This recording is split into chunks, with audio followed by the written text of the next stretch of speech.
Hello दोस्तों, welcome back to my YouTube channel. तो आप लोगों का आज बहुत बहुत स्वागत है। तो जैसे कि आप लोगों को पता है, मैं डेली लेकर आ रही हूँ आप लोगों के लिए एक एनसीईआरटीज़ की सीरीज़, जिसमें हम डेली करते हैं एमसीक्यूज़, वेरी इंपॉर्टेंट क्वेश्चंस सभी एग्जाम्स के लिए। चाहे आप किसी भी चीज़ की तैयारी कर रहे होंगे, सीटीएट हो, डीएलएड हो या फिर एनीवन, यह आप चाहे आप इस क्लास में ही क्यों ना हो, या फिर एसएससी हो, एसएससी एचएसएल, जो भी एनसीईआरटी आप लोगों को पता है कि बहुत मेन बुक है, मतलब बिल्कुल फाउंडेशन एंड बेसिक है एनसीईआरटी। इसके क्वेश्चंस तो आपको करने ही करने हैं, क्योंकि एनसीईआरटी कोई भी ऐसा एग्जाम नहीं जिसमें यहाँ से क्वेश्चन ना आता हो। तो आज मैं लेके आई हूँ ज्योग्राफी का चैप्टर नंबर 3 एंड 4। ऑलरेडी मैंने 1 एंड 2 चैप्टर करवा दिया है। अगर आपने नहीं देखी है तो वीडियो को जाके ज़रूर देखना, इससे पहले वो वाले कंप्लीट करनी, या फिर इसके बाद भी आप जाके देख सकते हो। तो आज मेरी वीडियो में कुछ अलग ये है कि आज मैंने इसमें आंसर नहीं दिया है, यहाँ पे आज आपको आंसर खुद बताना पड़ेगा, ठीक है। तो यहाँ पे मैं जब तक ऑप्शन बताऊंगी तब तक आपको अपना आंसर कमेंट कर देना, या फिर अपने माइंड में सोच लिया या ये वाला मेरा राइट आंसर है। तो लेट्स स्टार्ट नाउ। आज का हमारा फर्स्ट क्वेश्चन है कि पृथ्वी की ऊपरी परत को क्या कहा जाता है। पृथ्वी की सबसे ऊपरी परत को क्या कहा, जैसे पृथ्वी में बहुत सारे लेयर होते हैं, तो इसको सबसे ऊपर वाला जो, इसको क्या कहा जाता है? क्रस्ट, मेटल, कोर या फिर प्लेट।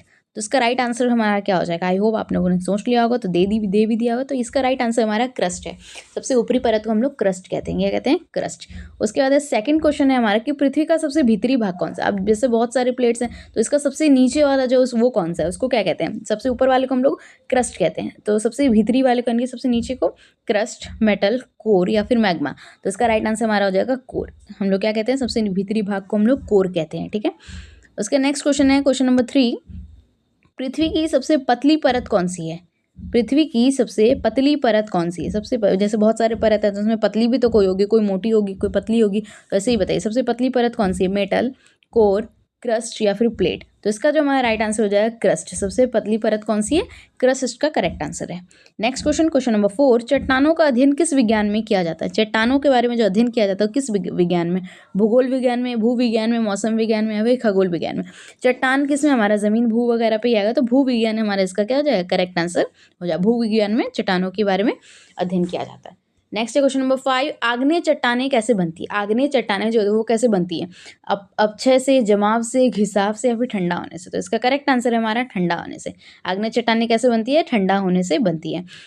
नेक्स्ट है क्वेश्चन नंबर 6। बेसाल्ट किस प्रकार की चट्टान, जैसे चट्टानें कई प्रकार की होती है, आग्नेय होती है, परतदार होती है, कायांतरित होती है या फिर अवसादी होती है। तो बेसाल्ट जो है वो किस प्रकार के चट्टान के अंतर्गत आता है? तो बताइए इसका जो करेक्ट आंसर होगा वो क्या होगा? इसका जो राइट आंसर होगा वो हमारा आग्नेय चट्टान होगा। ये जो बेसाल्ट है वो कौन सी चट्टान की तरह? आग्नेय चट्टान के प्रकार में आता है, ठीक है। नेक्स्ट क्वेश्चन है 7 नंबर। उसी पर अब यहाँ देखिए, यहाँ पे प्रकार बताया गया, पूछा जाएगा अवसादी चट्टानें कैसे बनती है। अवसादी चट्टानें जो है वो कैसे बनती है? लावा से बनती है, परत जमने से बनती है, दबाव से बनती है या फिर ताप से बनती है? तो इसका करेक्ट आंसर हमारा क्या हो जाएगा? परत जमने से बनती है। अवसादी चट्टानें कैसे बनती है? परत जमने से बनती है, ठीक है। उसका नेक्स्ट क्वेश्चन है क्वेश्चन नंबर 8 कि संगमरमर किस चट्टान से बना है? संगमरमर किस चट्टान से बना है? चूना पत्थर से, ग्रेनाइट से, बेसाल्ट से, बलुआ पत्थर। यहाँ पे मेरे को पता है क्लास 10th की केमिस्ट्री याद आ रही है संगमरमर से, तो आपको बिल्कुल बहुत इजी क्वेश्चन है ये। तो चूना पत्थर इसका करेक्ट आंसर हो जाएगा, ठीक है। संगमरमर किस प्रकार के चट्टान से बनता है? तो चूना पत्थर से। उसका 9th नंबर क्वेश्चन है हमारा कि कोयला किस प्रकार की चट्टान से जुड़ा है? आग्नेय चट्टान, कायांतरित चट्टान, अवसादी चट्टान या फिर धात्विक चट्टान? तो कोयला जो है वो हमारा कौन से चट्टान से रिलेटेड है? तो 9 नंबर का हमारा करेक्ट आंसर हो जाएगा अवसादी चट्टान। क्या हो जाएगा इसका राइट आंसर? अवसादी चट्टान। कोयला जो है वो हमारा अवसादी चट्टान से जुड़ा हुआ है, ठीक है। नेक्स्ट हमारा 10 नंबर कि पृथ्वी के अंदर का तापमान बढ़ने का क्या कारण होता है? सूर्य की वजह से पृथ्वी का तापमान बढ़ता है, अंदर का दबाव से, वर्षा से या फिर वायु से? तो इसका हमारा राइट आंसर दबाव से। पृथ्वी के जो अंदर का तापमान बढ़ता है वो हमारा किसकी वजह से? दबाव की वजह से बढ़ता है। 11 नंबर क्वेश्चन। मिट्टी का निर्माण किस प्रक्रिया से होता है? मिट्टी का निर्माण अपक्षय से होता है, जमाव से होता है, दाब से होता है या फिर ऊष्मा से? मिट्टी के बारे में पूछा है, नॉर्मल चीज मिट्टी, तो इसका जो प्रक्रिया होता है किससे? अपक्षय से होता है। किससे? अपक्षय प्रक्रिया के द्वारा होता है मिट्टी का निर्माण। मिट्टी में सबसे अधिक मात्रा में क्या पाया जाता है? वायु, खनिज, जल या फिर पत्थर? तो मिट्टी में सबसे अधिक मात्रा में जो पाया जाता है वो खनिज पाया जाता है। क्या पाया जाता है? खनिज पाया जाता है मिट्टी में। 30 नंबर क्वेश्चन है उपजाऊ मिट्टी किसमें सहायक है? उपजाऊ मिट्टी किसमें सहायक है? खनन में, कृषि में, निर्माण में या फिर उद्योग में? उपजाऊ मिट्टी किसमें सहायक है? खनन, कृषि, निर्माण या फिर उद्योग? तो 13 का हमारा करेक्ट आंसर हो जाएगा कृषि। क्या हो जाएगा? कृषि। उपजाऊ मिट्टी किसमें सहायक है? कृषि में सहायक है। अब उपजाऊ मिट्टी वो खनन में क्यों सहायक होगी? खनन खुदाई में क्या काम है? निर्माण किस चीज़ का निर्माण में? उद्योग में तभी होगा ना जब उसका कृषि होगा, कृषि से कुछ बनेगा तब जाके वो उद्योग में आए, तो कृषि इसका करेक्ट आंसर हो जाएगा। ठीक है। 14 नंबर, दोमट मिट्टी किसके लिए सबसे अच्छी है? दोमट मिट्टी जो होती है, हर मिट्टी हर अलग अलग चीज़ों के लिए सबसे ज़्यादा बेस्ट मान जाती है। तो दोमट मिट्टी का घर बनाने के लिए, या फिर कृषि के लिए, या फिर सड़क बनाने के लिए, या फिर उद्योग के लिए। तो दोमट मिट्टी जो है सबसे ज़्यादा मान जाती है किसके लिए उपयोगी? कृषि के लिए बहुत उपयोगी मान जाती है दोमट मिट्टी। ठीक है। उसके बाद 15 नंबर क्वेश्चन है हमारा, काली मिट्टी को और क्या कहा जाता है? काली मिट्टी को और क्या कहा जाता है? जलोढ़ मिट्टी, रेगिस्तानी मिट्टी, कपास मिट्टी, या फिर लाल मिट्टी। बहुत इजी क्वेश्चन है। तो ये काली मिट्टी जो वो हमारा कपास की मिट्टी भी कहा जाता है, क्योंकि काली कपास में सबसे ज़्यादा जो मिट्टी का उपयोग किया जाता है वो काली मिट्टी का ही उपयोग किया जाता है। ठीक है। इसको काली मिट्टी का दूसरा नाम रेगुर भी है। नेक्स्ट है 16 नंबर क्वेश्चन कि लाल मिट्टी का रंग कैसा होता है? लाल मिट्टी का रंग कैसा होता है? काला, पीला, लाल, सफेद। देखो ये कोई क्वेश्चन है कि लाल मिट्टी का रंग कैसा होता है? ऑब्वियसली लाल होता है, इसलिए तो हम उसको लाल कहते हैं ना। लेकिन हो सकता है किसी किसी क्वेश्चन में लॉजिक वगैरह हो कि हाँ क्या पता वो दूसरा हो। चलिए थोड़ा कलर चेंज कर लिया जाए, येलो कर लेते हैं ना। उसके बाद जो 7 नंबर क्वेश्चन है कि जलोढ़ मिट्टी कहाँ पाई जाती है? जलोढ़ मिट्टी जो है वो कहाँ पाई जाती है? पहाड़ों में, पठारों में, नदी घाटियों में, या फिर रेगिस्तान में। तो जलोढ़ मिट्टी जो है वो हमारा कहाँ पे पाया जाता है? तो नदी घाटियों के पास में, नदियों के बहाव से ही बनकर आता है जलोढ़ मिट्टी, इसलिए नदी घाटियों में ज़्यादा पाया जाता है। 18 नंबर, मिट्टी का संरक्षण क्यों आवश्यक है? मिट्टी को बचाना क्यों जरूरी? प्रदूषण के लिए, खेती के लिए, उद्योग के लिए, या फिर पर्यटन के लिए? तो इसमें सबसे ज़्यादा इंपॉर्टेंट हमें क्या लग रहा है बताइए आप? तो ऑब्वियसली खेती के लिए। मिट्टी नहीं रहेगा तो खेती हो पाएगी? पहले बताइए, नहीं हो पाएगी। 19 नंबर, मिट्टी अपरदन का मुख्य कारण क्या है? मिट्टी जो खत्म हो रहा है, अपरदन हो रहा है, उसका सबसे मुख्य कारण क्या है बताइए? वन, वायु और जल, खनिज, या फिर चट्टान। तो मिट्टी अपरदन का मुख्य कारण क्या है? तो इन चारों ऑप्शन में जो आंसर करेक्ट लग रहा है मुझे, वायु और जल लग रहा है। वायु और जल। मिट्टी अपरदन का मुख्य कारण क्या है? वायु और जल। वायु, हवा चलती है तो मिट्टी उड़ के एक जगह से दूसरी जगह चल जाती है, जिससे उसका अपरदन होता है। पानी, जैसे वर्षा का बहाव पड़ता है तो मिट्टी बह जाती है, इसकी वजह से बहुत ज़्यादा अपरदन हो रहा है। झूम कृषि किसमें मिट्टी को क्षति पहुंचाती है? झूम कृषि किससे मिट्टी को क्षति पहुंचाती है? झूम कृषि जो होती है मिट्टी को क्षति पहुंचाती है कैसे? सिंचाई से, संरक्षण से, अपरदन से, या फिर उर्वरता से? तो इसका करेक्ट आंसर हमारा हो जाएगा अपरदन से। झूम कृषि किससे मिट्टी को क्षति पहुंचाती है? अपरदन को। ठीक है। नेक्स्ट है 21, काली मिट्टी में किस तत्व की कमी होती है? काली मिट्टी में किस तत्व की सबसे ज़्यादा कमी होती है? लोहा की, नाइट्रोजन की, कैल्शियम की, या फिर मैग्नीशियम की? तो 21 का हमारा राइट आंसर नाइट्रोजन। काली मिट्टी में किस तत्व की कमी होती है? तो इसका राइट आंसर हमारा क्या हो जाएगा? नाइट्रोजन हो जाएगा। ठीक है। उसके बाद है नेक्स्ट 22 नंबर क्वेश्चन कि रेतीली मिट्टी किस जल धारण क्षमता कैसे होती है? रेतीली मिट्टी की जल धारण क्षमता कैसी होती है? रेतीली मिट्टी जो होती है उसका जल जो धारण करने की क्षमता कैसी होती है? अधिक, बहुत ज़्यादा, मध्यम, मीडियम में, कम, बहुत कम, या शून्य, बिल्कुल जीरो? तो रेतीली मिट्टी जो होती है वो जल कितना ऑब्जर्व कर पाती है? धारण करना यानी कि ऑब्जर्व कर पाना, तो कितना कर पाती है? तो बहुत कम, ज़्यादा, जैसे बिल्कुल जीरो भी नहीं, उससे थोड़ा ऊपर, जीरो से थोड़ा ऊपर, कम बोल सकते हैं हम लोग उसको। ठीक है। उसके बाद 23 है हमारा, फिर से थोड़ा कलर चेंज कर लिया जाए। 23 नंबर है कि लेटराइट मिट्टी किस जलवायु में पाई जाती है? लेटराइट मिट्टी किस जलवायु? लेटराइट जो है ये इंग्लिश में बोला गया और ये शायद लैटिन भाषा का शब्द है। लेटराइट ठंडी, शुष्क, उष्ण और आर्द्र, या फिर ध्रुवीय। तो 23 का हमारा करेक्ट आंसर क्या हो जाएगा? उष्ण और आर्द्र। लेटराइट मिट्टी किस जलवायु में पाई जाती है? तो उष्ण और आर्द्र में पाई जाती है जलवायु, लेटराइट मिट्टी। उसके बाद 24 नंबर क्वेश्चन कि मिट्टी की उपजाऊ शक्ति किस पर निर्भर करती है? मिट्टी जो उपजाऊ होता है उसकी किस पर, रंग पर निर्भर करती है? ये काली मिट्टी है, लाल मिट्टी, या फिर सफ़ेद मिट्टी है, या फिर सफ़ेद मिट्टी तो नहीं होती ना, बनावट पर डिपेंड करती है, या खनिज पर, या सभी पर? तो मेरे ख्याल से इसका राइट आंसर होना चाहिए ऑप्शन नंबर डी, क्योंकि इन सभी की वजह से हमें पता चल पाता है कि कौन सी मिट्टी क्या कर रही है। ठीक है।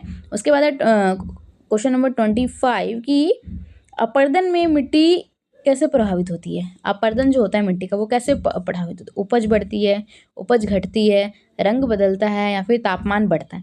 तो बताइए इसका करेक्ट आंसर कैसे होगा? अपरदन से मिट्टी कैसे प्रभावित होती है? तो 25 का आपको क्या लग रहा है आंसर? मुझे नहीं पता, लेकिन मुझे लग रहा है उपज घट जाती है। इससे जो उस पर अपरदन की जो हो रहा है, अगर मिट्टी का अपरदन ज़्यादा से ज़्यादा हो तो क्या उपज हो पाएगी? नहीं हो पाएगी, उपज घट जाएगी। ठीक है।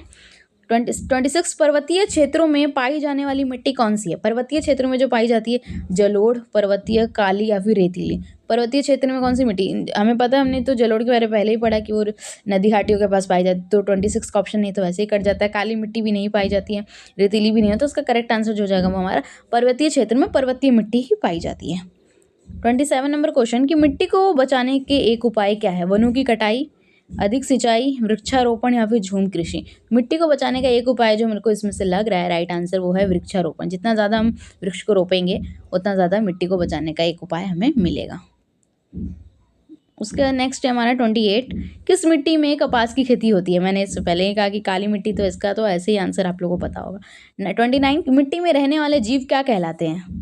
जीवांश, खनिज, गैस, चट्टान है। चट्टान ये क्या है, गैस, खनिज, ये सब क्या है। मिट्टी में रहने वाले जीव क्या कहलाते हैं, तो कितना ईजी है। जीवांश, ये सब तो कोई सेंस से ही नहीं होगा ना आंसर, कॉमन सेंस वाला आंसर पूछ दिया यहाँ पे। चलिए कोई बात नहीं।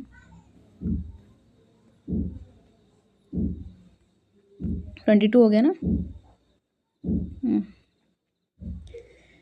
उपजाऊ मिट्टी किसके कारण बनती है। हाँ ये रहा, यहाँ पे 30 नंबर क्वेश्चन। ओके 30 नंबर, उपजाऊ मिट्टी किसके कारण बनती है। जीवांश की वजह से उपजाऊ मिट्टी होती है, पत्थर की वजह से, वायु की वजह से, या फिर ताप की वजह से। तो 30 का आंसर हमारा क्या हो जाएगा, ऑप्शन नंबर ए, जीवांश की वजह से। जीवांश किसे कहते हैं, जो मिट्टी में रहने वाले जीव होते हैं वो उनकी वजह से ही क्या है, मिट्टी सबसे ज़्यादा उपजाऊ बनती है, कीड़े मकोड़ों की वजह से जो वहाँ पे रहते हैं। नेक्स्ट है 31, पठारी क्षेत्रों में कौन सी मिट्टी पाई जाती है। जलोढ़ मिट्टी, काली मिट्टी, लाल मिट्टी या फिर रेतीली मिट्टी। बताइए, पठारी क्षेत्रों में कौन सी मिट्टी पाई जाती है। 31, तो 31 का इसका राइट आंसर क्या होगा, ये आपको मुझे बताना है कमेंट सेक्शन में। मैं कमेंट चेक ज़रूर करूँगी, आप लोग कमेंट में बता देना। ओके, एंड वीडियो को लाइक, कमेंट, शेयर भी ज़रूर करना अगर आप देख रहे हैं तो। मुझे पता है जो भी अभी वीडियो देख रहे हैं आपने लाइक नहीं किया, तो जल्दी से जाके लाइक कीजिए पहले। ओके, और अपने फ्रेंड्स को ज़रूर शेयर करें। अभी अभी वीडियो ख़त्म नहीं हुई है, अभी और भी क्वेश्चन है, थोड़ा ये ज़्यादा नहीं है, बस लास्ट PDF। मिट्टी संरक्षण में तकनीक कौन सी है। बताइए, मिट्टी संरक्षण की तकनीक कौन सी, मिट्टी को बचाने के लिए इसमें कौन सा तकनीक सही है। सीढ़ी नुमा खेती, खनन से मिट्टी संरक्षण होगा, पहले ये बताओ, प्रदूषण या फिर उद्योग। तो मिट्टी संरक्षण की तकनीक सबसे अच्छी जो इसमें से ऑप्शन लग रहा है वो है सीढ़ी नुमा खेती। सीढ़ी नुमा खेती में बहुत मिट्टी का संरक्षण बहुत ज़्यादा होता है, मिट्टी के बहाव के बहुत कम चांसेस होते हैं। सबसे पुरानी चट्टान किस प्रकार की होती है। अवसादी चट्टान, आग्नेय चट्टान, कायांतरित चट्टान या फिर परतदार चट्टान। यहाँ चट्टानों के प्रकारों के बारे में बताएगा और पूछा है कि सबसे पुरानी चट्टान कौन सा है इसमें से। तो 33 का हमारा करेक्ट आंसर है कायांतरित चट्टान। क्या हो जाएगा, कायांतरित चट्टान इसका करेक्ट आंसर है। 34 नंबर, चट्टानों का चक्र किसे दर्शाता है। चट्टानों का चक्र किसे दर्शाता है। स्थिरता, परिवर्तन, मौसम या फिर कृषि। 34 का हमारा करेक्ट आंसर है परिवर्तन। क्या है, परिवर्तन इसका करेक्ट आंसर। 35, कायांतरित चट्टानें किससे बनती हैं। कायांतरित चट्टानें किससे बनती हैं। मिट्टी से, अवसादी चट्टान से, जल से या फिर जीवांश से। कायांतरित चट्टानें किससे बनती हैं। मिट्टी से, अवसादी चट्टान से, जल से या फिर जीवांश से। चलिए फिर लास्ट क्वेश्चन भी छोड़ देते हैं आपके लिए ही। कमेंट सेक्शन भी थोड़ा फुल मुझे नज़र आना चाहिए, तो चलिए वेट करते हैं आपके कमेंट का और मिलते हैं हम लोग नेक्स्ट वीडियो में। एंड वीडियो को लाइक, कमेंट एंड शेयर करना बिल्कुल मत भूलिएगा गाइस, क्योंकि ये आपका काम है और मेरा भी, और ये आपका कर्तव्य बनता है। और ये था PDF। अगर आपको PDF चाहिए तो मुझे एक बार कमेंट में बता देना, या फिर टेलीग्राम ग्रुप में अगर आप हो तो वहाँ पर भी आप मैसेज कर देना। तो ओके देन, मिलते हैं हम लोग नेक्स्ट वीडियो में। देखते हैं अब हम नेक्स्ट किस सब्जेक्ट के साथ। अभी तो फिलहाल मैं 2 ही सब्जेक्ट लेके चल रही हूँ ना, हिस्ट्री, ज्योग्राफी, फिर क्या पता हो सके नेक्स्ट हमारा पॉलिटिकल साइंस।